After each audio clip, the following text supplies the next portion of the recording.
जय श्री श्याम, जय महाराष्ट्र. मित्रांनो आजचा आपला व्हिडिओ आहे अर्जी लावण्याबद्दलचा. श्यामचरणी अर्जी कशा पद्धतीने लावायची याबद्दलचा आजचा हा व्हिडिओ आहे. महाराष्ट्रातून बऱ्याचशा मंडळींचे मला फोन आले, श्यामप्रेमींचे मेसेज आले की त्यांना अर्जी लावायची आहे परंतु पद्धत माहिती नाही आणि म्हणूनच आज हा व्हिडिओ मी या ठिकाणी तयार करीत आहोत.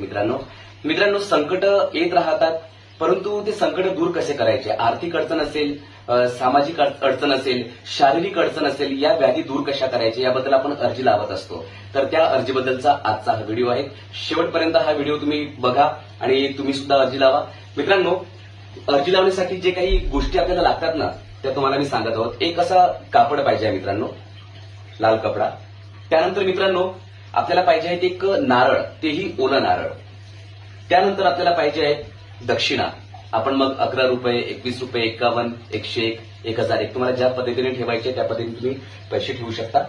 त्यानंतर पाहिजे आपल्याला एक कलावा, याला कलावा म्हणतात, ज्याला आपण पूजेसाठी वापरणारा लाल धागा सुद्धा म्हणू शकतो.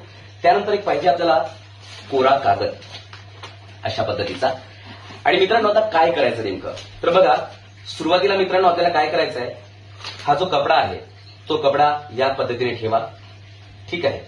आपल्याजवळ आता कागद आहेत तर यावर आपल्याला नेमकं काय लिहायचं आहे बघा, याच्यावर लिहिलेलं आहे, तुम्हाला दिसणार नाही परंतु मी तुम्हाला सांगतो आहे नेमकं काय लिहायचं. वरती जय श्री श्याम लिहा मित्रांनो.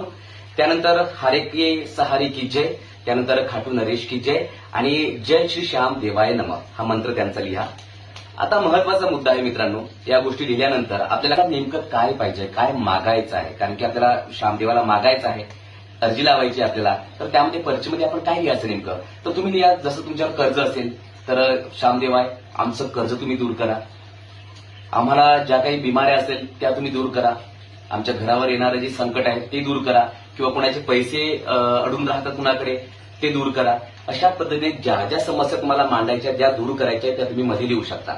आता सर्वात महत्वाचं शेवटी काय लिहायचं मित्रांनो, हे श्याम बाबा कळत न कळत आमच्याकडून काही चूक झाली असेल तर क्षमा कर, आमच्यावर कृपा कर आणि आशीर्वाद दे.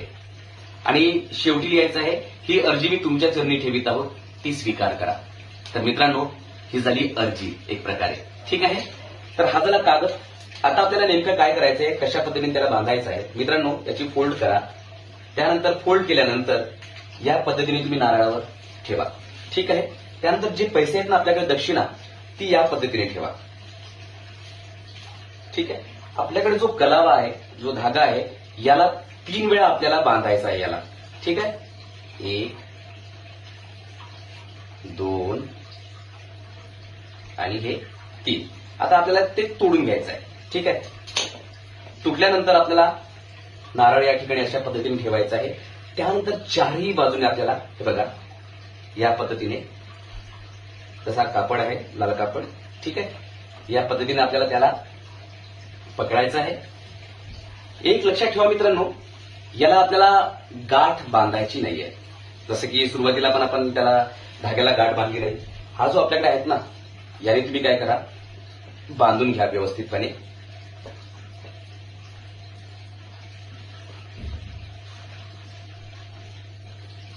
ठीक आहे. त्याला बांधला आपण, आता तोडून घ्यायचं. आता हे झालं तर आपलं खऱ्या अर्थानं अर्जी.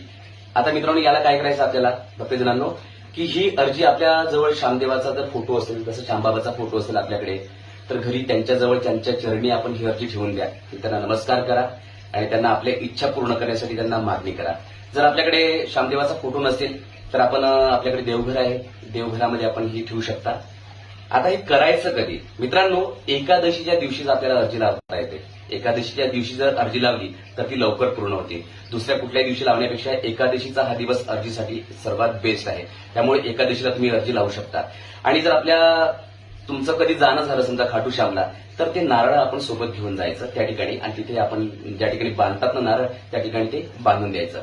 जर तुमच्या इच्छा पहिलेच पूर्ण झाल्या तर त्या नारळाचं विसर्जन, त्या अर्जीचं विसर्जन आपण व्यवस्थितपणे पूजा अर्चा करून आपण करू शकतो. जर नारळ चांगलं असेल तर नक्की त्याचा प्रसाद म्हणून तुम्ही वाटू शकता. जर नारळ कधी खराब निघाला किंवा काही झालं तर तुम्ही अर्पण करू शकता. ठीक आहे मित्रांनो, तर ही झाली अर्जी. तर चला मग आजचा व्हिडिओ तुम्हाला कसा वाटला हे नक्कीच कळवा. आणि जर कुणाकडे अशा समस्या असेल किंवा तुमच्या जवळचं कोणी व्यक्ती असेल ज्याला तुम्ही हा व्हिडिओ पाठवू शकता, शेअर करू शकता, तर अशा व्यक्तींना नक्कीच तुम्ही पाठवा आणि नक्कीच त्यांचाही आशीर्वाद तुमच्याकडे नक्कीच येईल. श्यामबाबाचा आशीर्वाद तुमच्याकडे राहो हीच मी प्रार्थना श्यामदेव चरणी या ठिकाणी करत आहोत. जय महाराष्ट्र, जय श्री श्याम.